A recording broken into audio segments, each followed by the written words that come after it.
Hey everybody, Sara here from Black Sheep Wools, and today we are doing hints and tips for Betwixtmas 2025.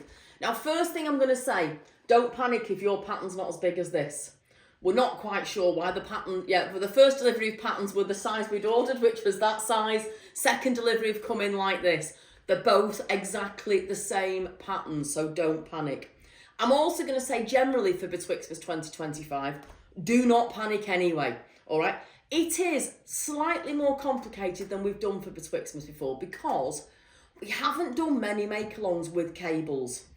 But honestly, you are so ready for this. Every make-along we do tries to push you along a little bit, and this one is no different. But you're ready for this. Spend the first hour of this pattern in peace and quiet, maybe the first 2 hours. Take it row by row. You'll be absolutely fine. I promise you, you will. We wouldn't have done this as a Betwixtmas if we didn't think you guys were capable of doing it. I've got some really good hints and tips here, not just from me. These have come from Lucy, they've come from the knitters. We've put a lot of work into this to make sure you can do this pattern. So listen to the hints and tips, read the pattern. And I know that sounds really, really obvious, but honestly, read the pattern and read the pattern notes, okay? Read this bit properly before you start. The I-cord edge is worked slightly differently to how I've done an I-cord edge before, and it baffled me a little bit. It felt a bit counterintuitive when I started. I did undo mine twice initially, but I'm now on a roll. I always knit a little bit before the official cast on so that I can do these hints and tips. So you will soon get into the flow. If you are using Croft Aran, it comes as a hank. You need to wind the hanks before you start, okay? I wound my first hank, I just literally opened the hank up, put it over my knees and hand wound it. There you go. Here's one.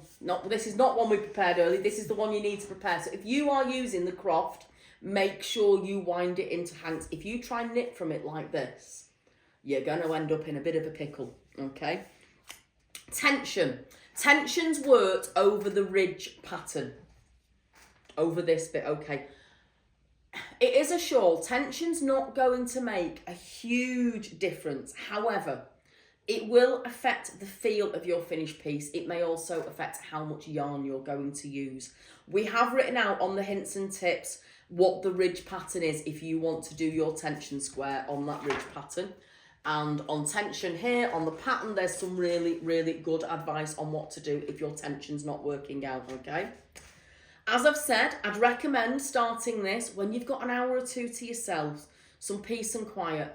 Don't start it, an hour before Christmas dinner when you're a bit stressed, the family around, it's noisy, the TV's on, the radio might be going, okay? Have a little bit of peace and quiet. I'm going to start mine on Christmas Eve at 2 o'clock. We'll be doing the live cast on them.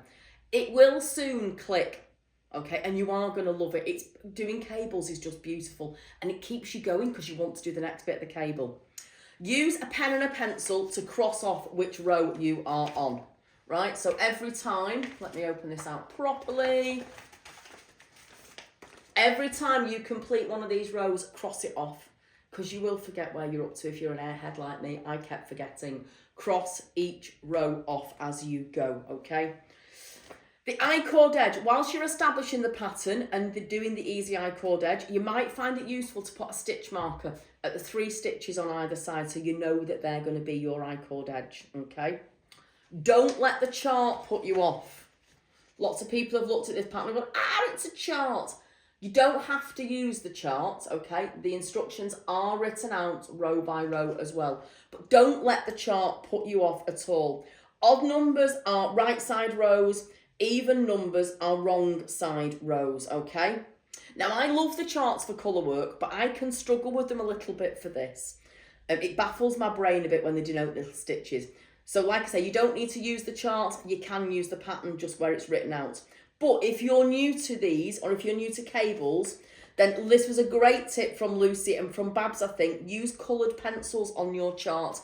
What Lucy did, Lucy wrote at the side of all these what that meant.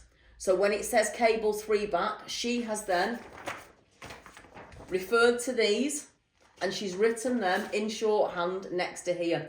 They've also coloured in different coloured pencils which cable it is, which makes it really quick and easy to work out which cable you're looking at. So for example, select a shade to do your cable 3 back and then colour it in on the chart as well, okay? That'll just make it a really easy visual representation of it.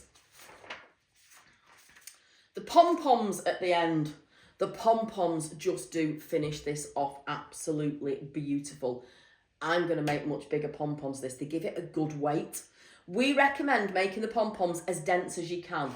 I'm going to be using a pom-pom maker. I'm going to show you how to do that on another video. Super easy to use. And then what I would do is give them a little bit of a trim. So you trim these little rogue bits off.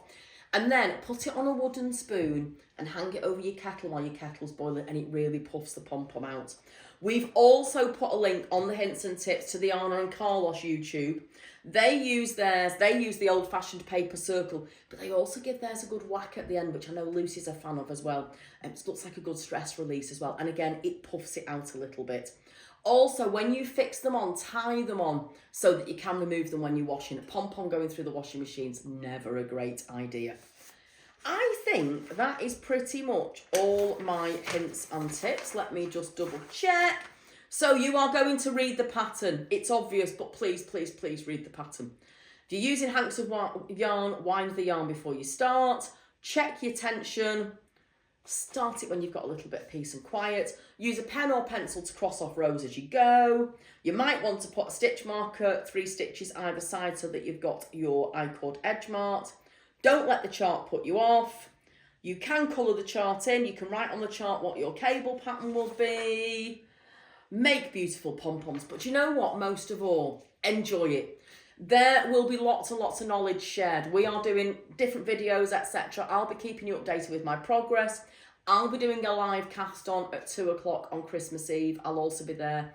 I have started this a bit and tried to get my head around it so that on Christmas Eve I can answer any questions that you've got, or at least try to.